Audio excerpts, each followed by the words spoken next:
یہ گھوڑا میرا ہے، کیا نیکی کا صلہ اسی طرح دیا جاتا ہے؟ چلو اب اتر جاؤ۔ پھر یہ زور سے چلا کر لوگوں سے کہنے لگا کہ یہ شخص میری کمزوری کا فائدہ اٹھا کر میرا گھوڑا چرانا چاہتا ہے۔ اب لوگ وہاں جمع ہو گئے اور خلیفہ کو گالیاں دینا شروع کر دیں، کیونکہ ان کی نظروں میں وہ ایک زبردست شخص لگ رہا تھا جو اس مسلمان سے گھوڑا چھیننے کی کوشش کر رہا تھا۔ خلیفہ نے لوگوں کو سمجھانے کی پوری کوشش کی کہ یہ گھوڑا ان کا ہے، لیکن ایک شخص نے طنزیہ لہجے میں کہا کہ سب چور تمہاری طرح قسم کھاتے ہیں۔ خلیفہ نے لوگوں کی تلخ باتیں سنی لیکن خود پر قابو رکھا۔ پھر ایک شخص سامنے آیا اور کہنے لگا کہ اگر تم دونوں گھوڑے کے لیے لڑ رہے ہو تو قاضی کے پاس جاؤ، وہی اس معاملے کا فیصلہ کر کے اصل مالک کا پتہ لگا سکتا ہے۔ خلیفہ نے کہا میں قاضی کے پاس جانے کو تیار ہوں، مجھے وہاں کا راستہ دکھاؤ۔ لنگڑے فقیر نے بھی متکبرانہ لہجے میں کہا کہ میں بھی قاضی کے پاس جاؤں گا تاکہ وہ مجھے میرا گھوڑا واپس دے گا۔ خلیفہ اب گھوڑے کے ساتھ چلنے لگا جبکہ فقیر اس کے پیچھے بیٹھا تھا۔ راستے میں بازار آ گیا۔ بازار کے آخر میں خلیفہ نے دیکھا کہ گھی کا ایک برتن زمین پر پڑا ہے۔ بیچنے والے نے خریدار کا ہاتھ مضبوطی سے پکڑ رکھا تھا۔ خریدار کی مٹھی میں پیسے تھے اور اس نے اپنی مٹھی مضبوطی سے بند کر رکھی تھی اور کافی درد سے چیخ رہا تھا، جبکہ لوگ ان کے گرد جمع تھے۔ اپنے ارد گرد لوگوں کو دیکھ کر خریدار نے چلا کر کہا کہ میرا ہاتھ چھوڑو، تم مجھے پریشان کر رہے ہو۔ گھی بیچنے والے نے غصے سے کہا جب تک تم میرے پیسے واپس نہیں کرو گے میں تمہارا ہاتھ نہیں چھوڑوں گا۔ خریدار درد سے چلایا یہ میرا پیسہ ہے، مجھے چھوڑ دو، میرا ہاتھ ٹوٹ جائے گا۔ خلیفہ آگے بڑھا اور ان سے لڑنے کی وجہ پوچھی تو گھی بیچنے والے نے جواب دیا کہ یہ شخص میرے پاس گھی خریدنے آیا تھا، میں نے اسے گھی سے بھرا برتن دیا، پھر اس نے مجھ سے 10 دینار کے سکوں کو چھوٹے سکوں میں بدلنے کو کہا۔ اسی دوران میں نے سکے کا تھیلا کھولا تو اس نے میری ساری رقم چھیننے کی کوشش کی اور بھاگنے لگا، لیکن میں نے اس کا ہاتھ پکڑ لیا۔ یہ سن کر خریدار نے کہا کہ اے عزیز، اس کی باتوں پر یقین نہ کرو، بلکہ میں نے اپنے تھیلے سے پیسے نکالے تھے تاکہ اسے گھی کے بدلے میں رقم دے سکوں، لیکن اس نے میری رقم چرانے کی کوشش کی اور پھر میرا ہاتھ پکڑ لیا۔ ان کی باتیں سن کر وہاں موجود تمام لوگ حیران رہ گئے اور ایک شخص نے کہا کہ ہم نہیں جانتے کہ تم میں سے ظالم کون ہے اور مظلوم کون، بہتر ہے کہ آپ دونوں قاضی ہارون کے پاس جائیں تاکہ وہ اس مقدمے کا فیصلہ کریں۔ خلیفہ نے کہا ہم بھی قاضی کے پاس جا رہے ہیں، تم دونوں بھی ہمارے ساتھ چلو۔ اب وہ چاروں قاضی کے دربار کی طرف روانہ ہوئے۔ یہ قاضی کے دربار کے سین میں پہنچے تو وہاں پر پہلے سے ہی دوسرے لوگ اپنی باری کا انتظار کر رہے تھے۔ خلیفہ نے دیکھا کہ ایک کسان اور عالم ایک لڑکی کے ساتھ کھڑے ہیں اور ان میں سے ہر ایک نے دعویٰ کیا کہ یہ لڑکی اس کی ہے اور اس نے اپنی محنت کی کمائی سے خریدا ہے۔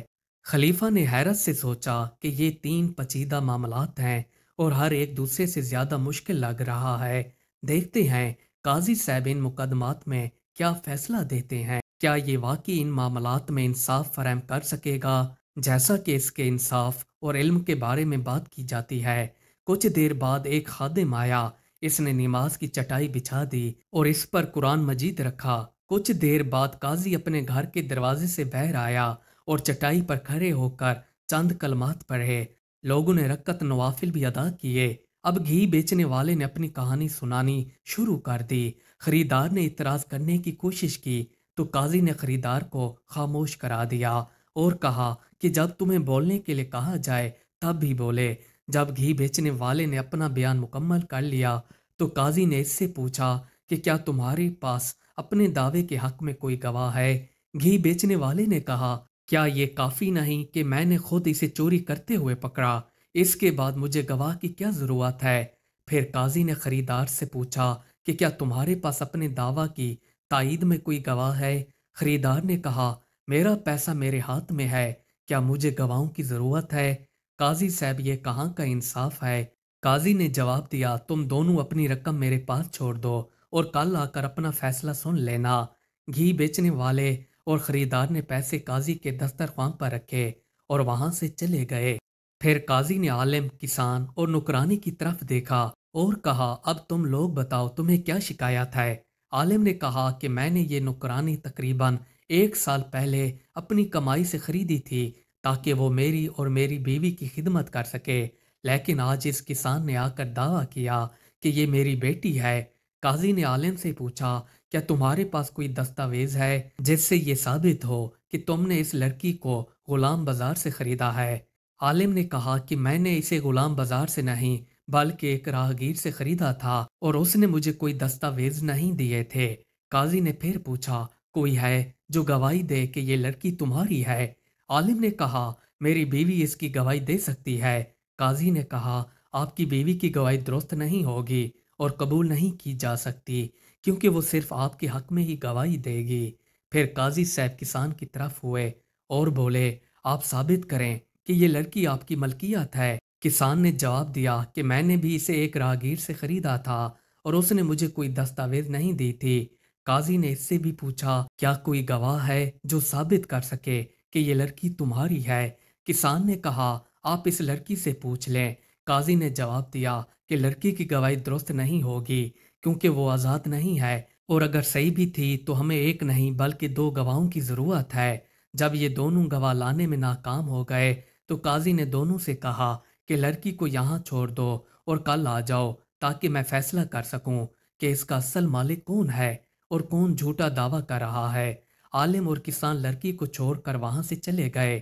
اس کے بعد قاضی نے خلیفہ اور لنگڑے فقیر کی طرف دیکھا اور کہا، تم دونوں میں کیا معاملہ ہے؟ خلیفہ نے اپنا قصہ سنایا کہ وہ کس طرح فقیر سے ملا اور اس نے اس پر مہربانی کی، پھر یہ اس سے خوش ہوا اور اسے اپنے گھوڑے پر سوار کرایا، لیکن فقیر نے گھوڑے پر قبضہ کر لیا اور دعویٰ کیا کہ یہ اس کا گھوڑا ہے۔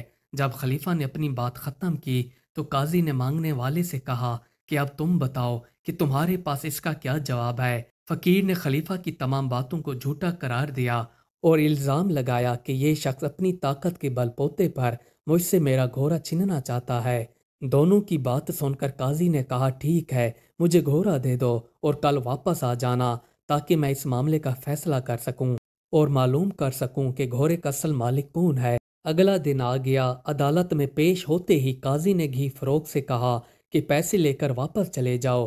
پھر خریدار کی طرف اشارہ کرتے ہوئے سپاہیوں سے کہا کہ اس دھوکے باز کو 30 بار کوڑے مارو اور اگر دوبارہ ایسا کام کرے تو اسے جیل میں ڈال دینا۔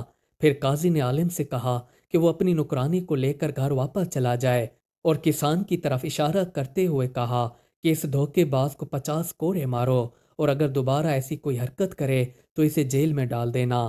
سپاہی خریدار اور کسان کو باہر لے گئے اور کوڑے مارے۔ پھر قاضی نے خلیفہ اور فقیر کی طرف دیکھا اور کہا، کیا تم 20 گھوڑوں میں سے اپنے گھوڑے کو پہچان سکتے ہو؟ خلیفہ نے کہا، ہاں میں پہچان لوں گا۔ بھکاری نے بھی کہا کہ میں 1000 گھوڑوں میں سے اپنے گھوڑے کو پہچان سکتا ہوں۔ قاضی اب اپنی جگہ سے اٹھا اور کہا، میرے ساتھ چلو، اور وہ دونوں کو استبل کے دروازے پر لے گیا جہاں 20 سے زیادہ گھوڑے موجود تھے۔ قاضی نے فقیر سے کہا، تم یہیں انتظار کرو اور جب میں تمہیں بلاؤں تب بھی اندر آنا۔ قاضی خلیفہ کو استبل پر لے گیا اور کہا کہ اندر آ جاؤ اور اپنے گھوڑے کو پہچانو۔ خلیفہ استبل میں داخل ہوا اور سیدھا اپنے گھوڑے کی طرف گیا اور کہا، قاضی صاحب یہ میرا گھوڑا ہے۔ قاضی نے اب خلیفہ کو باہر انتظار کرنے کو کہا، پھر بھکاری کو اندر بلایا اور کہا، اندر جاؤ اور اپنے گھوڑے کو پہچانو۔ فقیر بھی سیدھا اسی گھوڑے کے پاس گیا اور کہا، یہ رہا میرا گھوڑا۔ قاضی صاحب میں نے کہا تھا کہ میں اسے 1000 گھوڑوں میں سے پہچان سکتا ہوں۔ قاضی اطمینان سے مسکرایا۔ اس نے خلیفہ سے کہا، آپ اپنا گھوڑا لے جاؤ۔ پھر اس نے اپنے سپاہیوں سے کہا کہ اس جھوٹے فقیر کو 40 کوڑے مارو اور اگر اس نے ایسی حرکت پھر کی تو اسے بھی جیل میں ڈال دینا۔ خلیفہ نے حیرت سے قاضی سے پوچھا کہ اے قاضی، آپ نے کیسے پہچانا کہ گھوڑا میرا ہے؟ قاضی نے کہا، یہ تجربہ اور قوت مشاہدہ کا کرشمہ ہے۔ خلیفہ نے پوچھا، قاضی صاحب وہ کیسے؟ اس نے جواب دیا کہ جب آپ استبل میں داخل ہوئے تو گھوڑے نے آپ کی طرف دیکھا اور عزت سے اس نے اپنا سر آپ کی طرف جھکا دیا، یعنی خوشی کا اظہار کیا، لیکن جب بھکاری گھوڑے کے قریب گیا تو گھوڑا گرج کر اس سے نفرت کا اظہار کرنے لگا۔ اس سے ثابت ہوا کہ آپ گھوڑے کے حقیقی مالک تھے۔ پھر خلیفہ نے پوچھا کہ تمہیں کیسے معلوم ہوا کہ گھی بیچنے والا پیسے کا اصل مالک ہے، خریدار نہیں؟ قاضی نے جواب دیا کہ میں نے وہ سکے رات کو ایک گلاس پانی میں ڈالے اور صبح کو دیکھا کہ پانی کی سطح پر گھی کی تہ بن گئی ہے، کیونکہ گھی بیچنے والے کا کام چکنائی سے ہوتا ہے، اسی لیے اس کے ہاتھ سے سکوں پر گھی تھا۔ اس سے ثابت ہوا کہ سکوں کا اصل مالک گھی بیچنے والا ہے۔ خلیفہ کی حیرت اور بڑھ گئی۔ پھر اس نے پوچھا کہ آپ نے کیسے پہچانا کہ عالم نوکرانی کا اصل مالک ہے، کسان نہیں؟ قاضی نے جواب دیا، یہ بھی تجربے اور مشاہدے کا جادو ہے۔ میں نے صبح نوکرانی کو بلایا اور اس سے سیاہی بھرنے کو کہا، پھر میں نے اپنی بیوی سے کہا کہ وہ اس پر نظر رکھے۔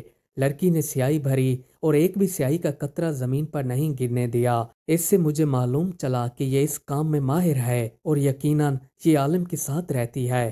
خلیفہ نے خوشی سے مسکراتے ہوئے کہا کہ جی ہاں، آپ ہی ہیں جو اپنی فہم و فراست سے لوگوں کے درمیان انصاف قائم کرتے ہیں۔ قاضی صاحب، یہ آپ کی خوبی ہے۔ اس پر خلیفہ نے اپنا اصلی رنگ ظاہر کیا اور کہا کہ میں اس ملک کا خلیفہ ہوں۔ میں نے آپ کے عدل و انصاف کے بارے میں بہت کچھ سنا تھا، اس لیے جو کچھ میں نے سنا تھا اس لیے میں خود یہاں آ کر مشاہدہ کرنا چاہتا تھا۔ اب آپ جو چاہیں مجھ سے مانگ سکتے ہیں، میں آپ کو دوں گا۔ قاضی نے جواب دیا، اے خلیفۃ المسلمین، عدل قائم کرنا میرا اصل کام ہے۔ یہ سن کر خلیفہ نے دوسرے قاضی کو بد دعا دی اور کہا کہ افسوس، اس ناانصاف قاضی نے 3 بے گناہ نوجوانوں کو سزائیں دے کر جیل میں ڈال دیا ہے۔ اس کے بعد خلیفہ فوراً اس کے ہاں سے چلا گیا اور دربار میں پہنچ کر حکم دیا کہ ظالم قاضی کو فوراً نوکری سے ہٹا دیا جائے اور تینوں بے گناہ نوجوانوں کو رہا کر دیا جائے۔ قاضی ہارون کے بارے میں فرمایا کہ اللہ کا شکر ہے کہ میری سلطنت میں ایسا قاضی موجود ہے جو انصاف پر فیصلے کرتا ہے۔ پھر خلیفہ نے قاضی ہارون کے بارے میں حکم جاری کیا کہ ظالم قاضی کا منصب بھی ان کے حوالے کر دیا جائے اور انہیں انعام و اکرام سے نوازا جائے۔ مزید اچھی ویڈیوز دیکھنے کے لیے ہماری ویڈیو کو لائک اور چینل کو سبسکرائب کر لیجئے۔ شکریہ۔